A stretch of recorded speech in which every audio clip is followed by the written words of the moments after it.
I think there's a lot that the world can learn from Botswana and the way we've coexisted with animals. We have the largest population of elephants. Somebody should research that and why we've been able to do that and the rest of Southern Africa hasn't. Now, that's something to be researched. Meet Koketso Mookodi, or Koki. Passionate, committed, and she would like the stories of her land to be told by her people. The way I see the world of storytelling around Africa is the future of it definitely lies in the voices of the Africans, which hasn't been highlighted and celebrated for too long. There's only so many stories you can tell about a lion. There's only so many stories you can tell about an elephant. But how many millions of Africans are there on this continent? And each and every one of us has a voice and a story to share. And it's time. It is the time. You are listening to Wild Basil, the podcast that tells the stories of some heroes that are changing the narrative of a region.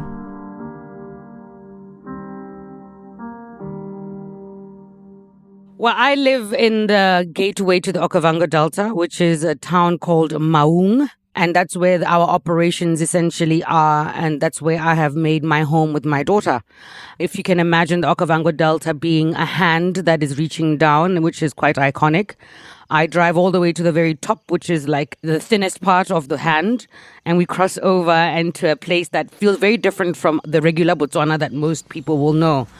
And I spent a good 2 hours driving to the village that I choose to work with teachers at. So the area that I work in is kind of dry. It's in the delta, but it's dry. It's not as close to the river as one might expect. And it's desert-like, even when you're in the delta. There's a lot of beautiful smells. Wild sage is something that stands out when you're walking around the bush out there. When you step onto some of the plants, the smells excrete into your face and you just feel a sense of, it's like a medicine. It's like walking through an indigenous medicine cabinet. And it always just makes me feel really, really good. In the north of the country, water flowing from the highlands of Angola takes the shape of a hand that never reaches the ocean on the other side of the continent. When winter floods reaches Botswana, the permanent marshes and seasonal floodplains of over 10,000 square kilometers can be seen all the way from the moon. It's Africa's largest intact watershed. This UNESCO World Heritage Site is a home of thousands of unique species of flora and fauna and sustenance to 1 million people, including indigenous people, whose community line the rivers and dot the delta. If you go there, you'll never really come back from it. It's one of those places where you feel like you're at the beginning of all things. There was a time that all the region maybe gave that feeling. But then history came along. How can I put this without being overly political, but I'm just going to go for it. That's Koki. She will tell it to you straight, regardless of if you want to hear it or not. Before the West came, part of our traditional ways of conserving was not to finish everything.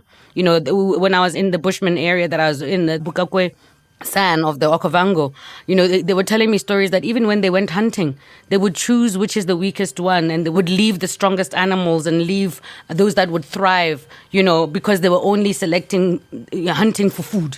Not for anything else, not for sport, but just to eat. But they were always conserving. You know, they were always striking a balance. And then hunting came into play and not our type of hunting. We hunt for food. The other hunting where people put heads of animals on their walls.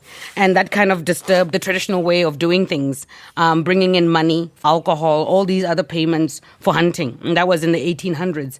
And you'd have the English, the South Africans, or whatever, hunting elephants and lions. And that became a whole new wave of doing things in Botswana. And so anyway, a couple of years later, we get independence. We still have these protected areas. We continue protecting because we still have that British protectorate interests. It kind of helped that our first president married an English woman. So there was always that interest from the English or the British to how's our elephants are doing well in Africa.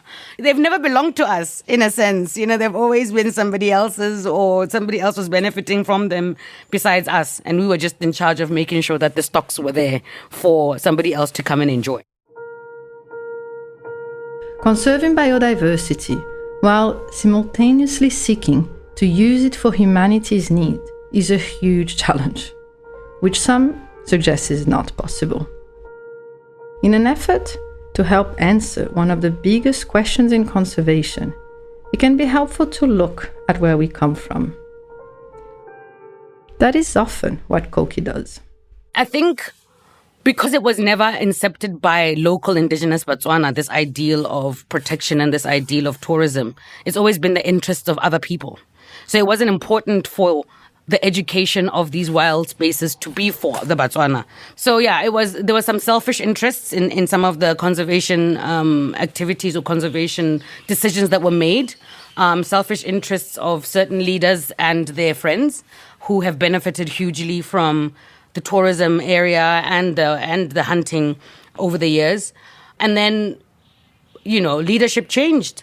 And current leadership is more in tune with what the human side of things, as opposed to the wildlife side of conservation and protecting the people as much as the animals.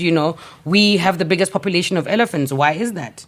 Why have the rest of Southern Africa not enabled their elephants to stay in their respective countries? And for that, we need to be respected and we need to be applauded, because we have actually been able to maintain these large stocks of elephants for the rest of Southern Africa.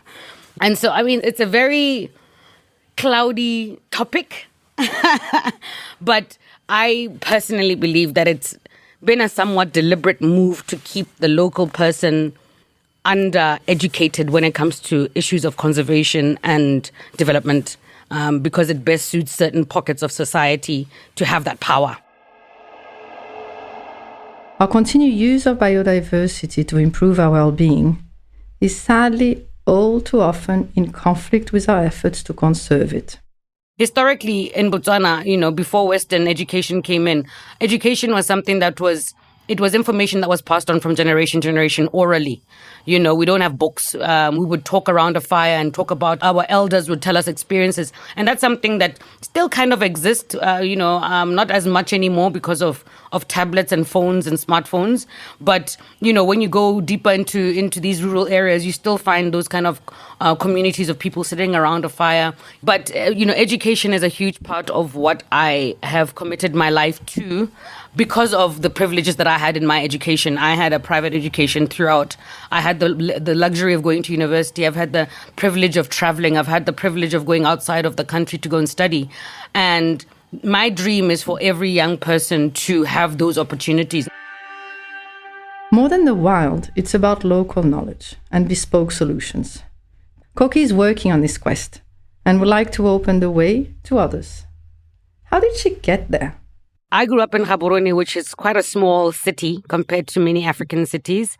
I was raised by my grandparents, who my mom had me young, so she was still studying. And so I had the privilege of being the only granddaughter and the only child at home for many, many years.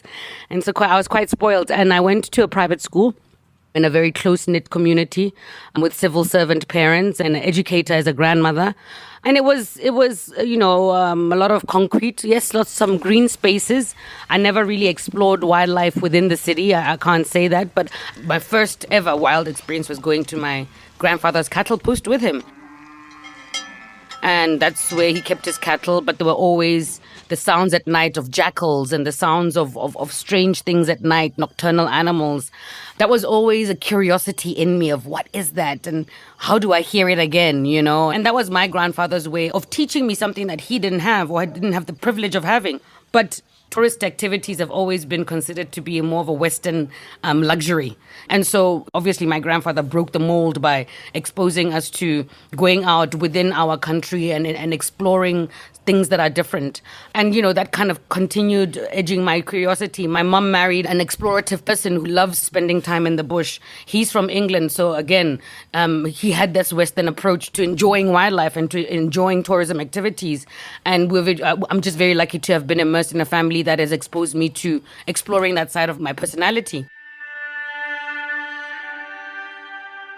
And yet, she was on for the surprise of her life. Until I was in university, I barely knew about the Delta. And that's quite embarrassing. And by that, I felt quite shortchanged when I finally did come out to work. My first experience, besides when I was 5, and I barely have that memory when my grandfather took me through, was when I was 22 and I dropped out of university, and a friend of mine had just said, listen, there's a job in the Delta at a camp. And I was like, what? Camp Delta? What is that? And I literally, it took me all night to travel to the north of the country, came into a town that I didn't even know existed. I mean, I knew there was a Maun, but I thought it was like a tiny little village, but it was actually quite big and quite diverse and had a running industry. But still, many people back in the south, which is where I'm from, it was a foreign land. It was something that they couldn't even relate to, they couldn't even imagine.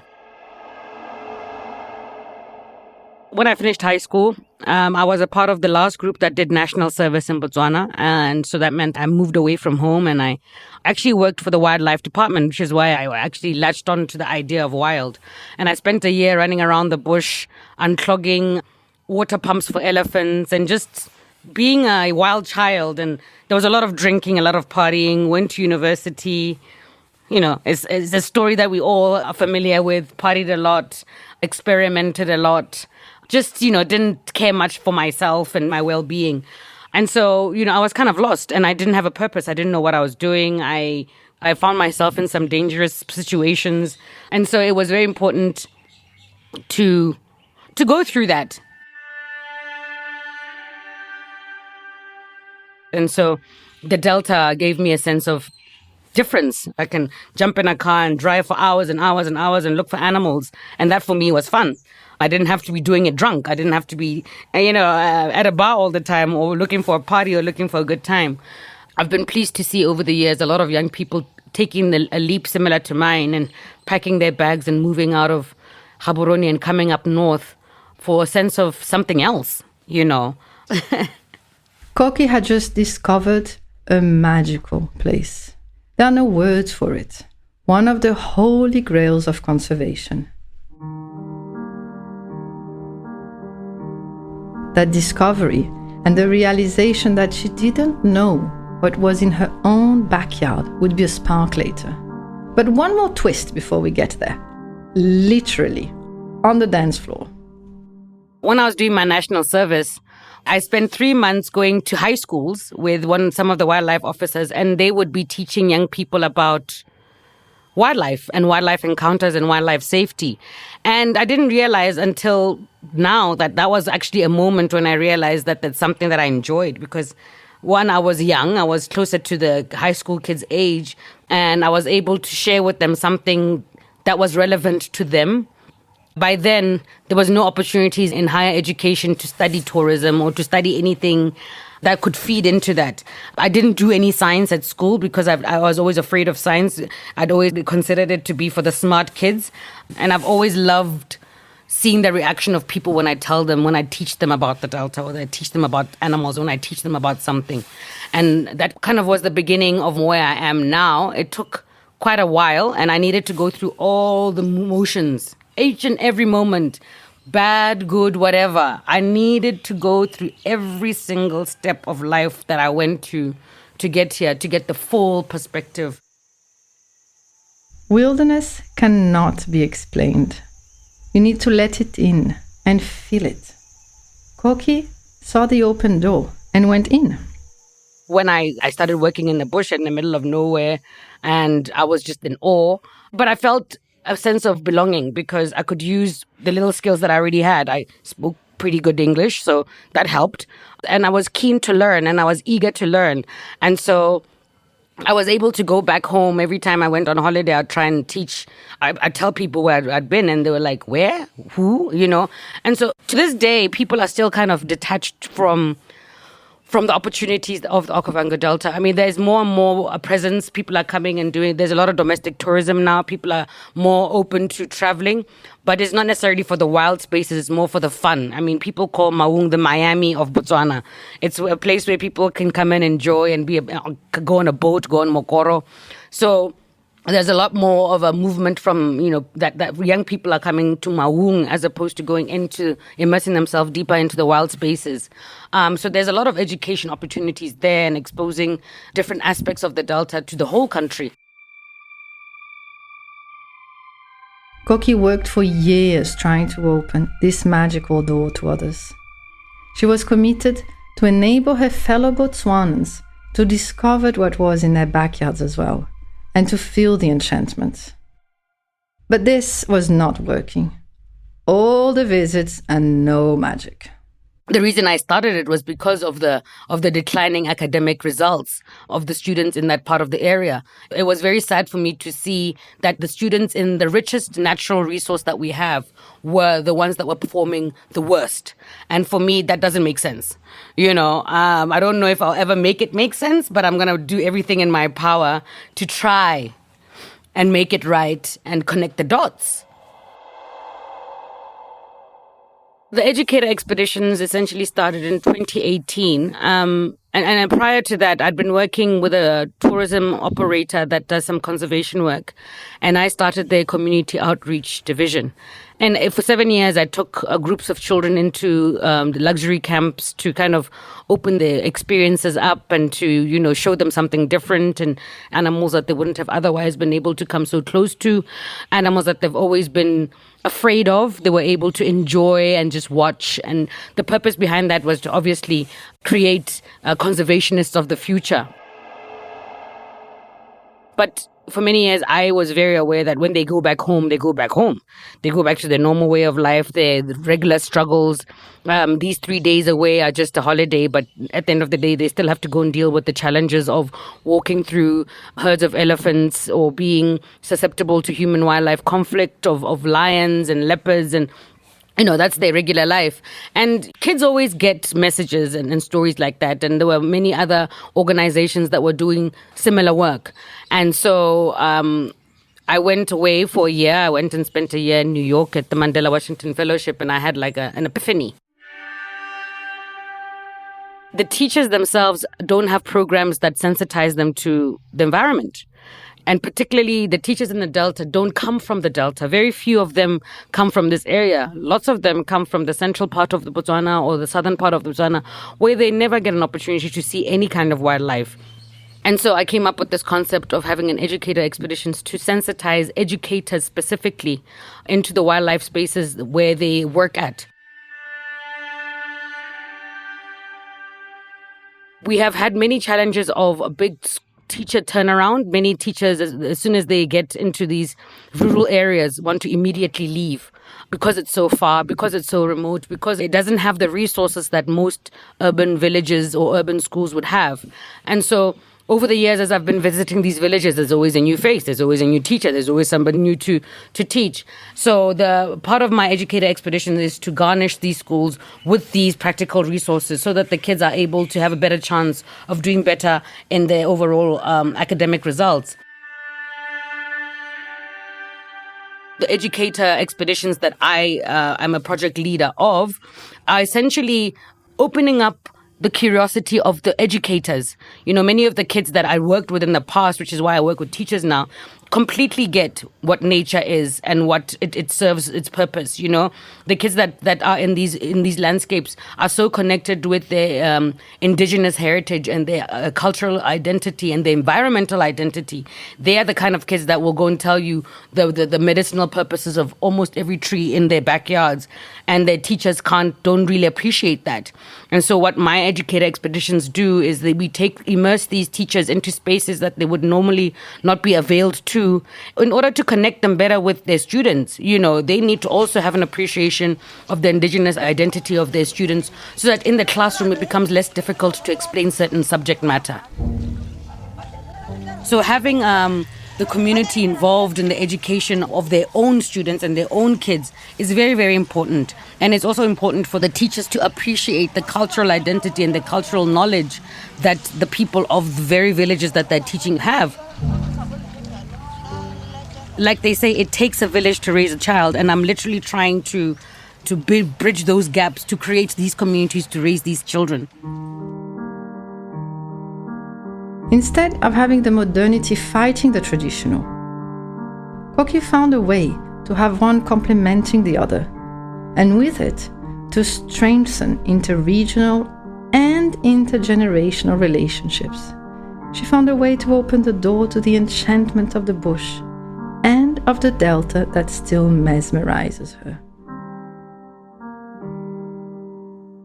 What's important and the most exciting part of our expedition or our backyard expedition is the nature walks that we take with the teachers. We literally take them in the backyard of their villages, which are some wild spaces that have elephants and porcupines and all sorts of wildlife. And these teachers don't even know that that's right in their literal backyards. But we also take the local community, local elders, local social workers, local young people who have dropped out of school and are looking for a purpose in life. So we collect these people together and we take them on long walks and we share our experiences about nature. This was our opportunity to kind of bridge the gap of between the teachers and the community to say, you guys can lean on each other. As a researcher and educator, Koki believes in the evidence, and that data comes before and shapes policy. She wants this data to be local. She wants this shape to look Botswanan. To do that, the research agenda needs to be created and designed by and with local knowledge. It is still a challenge. Academically, we don't have enough Botswana researchers, for instance, to be studying the Delta. A lot of the researchers that are around the Delta and doing studies in the Delta are expatriates and from other parts of the world. And so one of my other missions is to kind of give opportunities to young Botswana to actually be a part of those solution making, but also add their own Botswana flavor. They have their own unique way of researching, and they might find unique things to research that others might not have been able to tap into. There was no scientist that would look like me. There was no representation of any sort that would inspire the next generation. They are there, but they're very small. There's a small population of scientists coming out of Botswana, and most of them don't even work in the field. So it didn't satisfy me that there wasn't enough representation. And so my mission was to go and inspire the educator that is going to inspire the next generation of scientists, engineers, indigenous scientists, because they have that special flavor, that special touch of knowing their landscape. And I can only imagine how by merging the indigenous science and the modern science together, what the possibilities could be. I can't even imagine. And I am my grandparents' wildest dream. They wouldn't have imagined that anybody in their bloodline would ever be a National Geographic explorer or be on a podcast and do all these things. I want to know that 2 generations from me, there'll be young Botswana doing things that are out of control or beyond my imagination. I'll just give you a quick example. My sisters right now are going to university. One of them is going to Melbourne, Australia. The other one is going to UCLA. They're both studying environmental type studies. The one is studying environmental science and biology, and the other one is going to study immunology and virology. Now, that is my wild dream already. My sisters are studying things that I never even thought that we were capable of studying. So it's experiences, and I want my grandchildren to be able to have the choice of doing just about anything they want, have the education a well-rounded education to make those choices. And education, not just in a formal sense, but to travel, to see the world, to be a part of a bigger world and something that is bigger than them. I'd like to see my grandchildren take a chance on themselves and go and live in other parts of the world if they so choose. It would be cool if I had a grandchild who was a marine biologist, even though I'm from the desert, But I just want my grandchildren to know that their grandmother was a part of opening opportunities up for them, not just for them, but for their peers. And I would like to see them take control of the problems and make solutions that are bespoke to who we are as a people, as opposed to universal solutions on who we are as a special people in this world.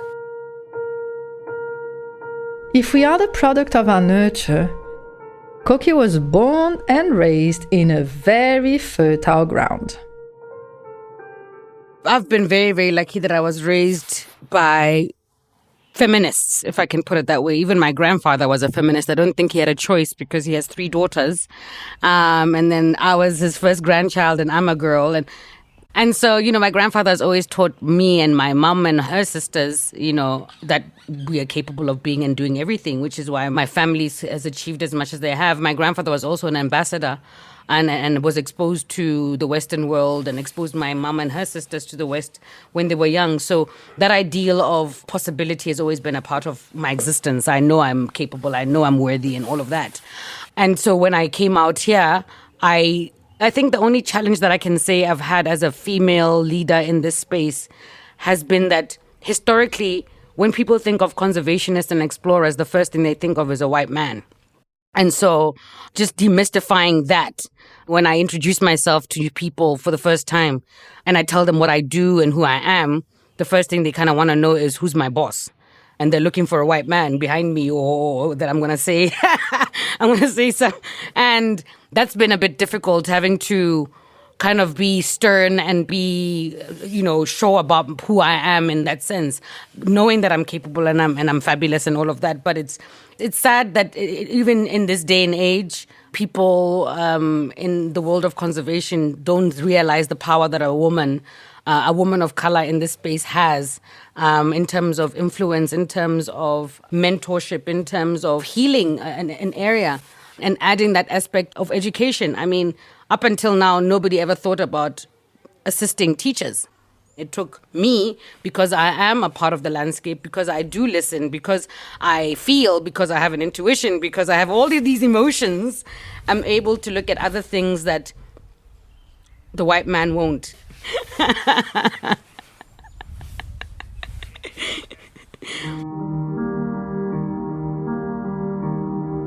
Wild Basil, a podcast produced by Mova. Written by Luis Guimarães Scherer Navarro and Martin Kennen. Music by Carson Mukavelli. Historical Advisor Stephanie Erdang. Scientific Advisor Ghislain Ribes. Recording Carson Studio Maputo. Directed by Martin Kennen. Funded by AFD. Find us on movamos.co.mz.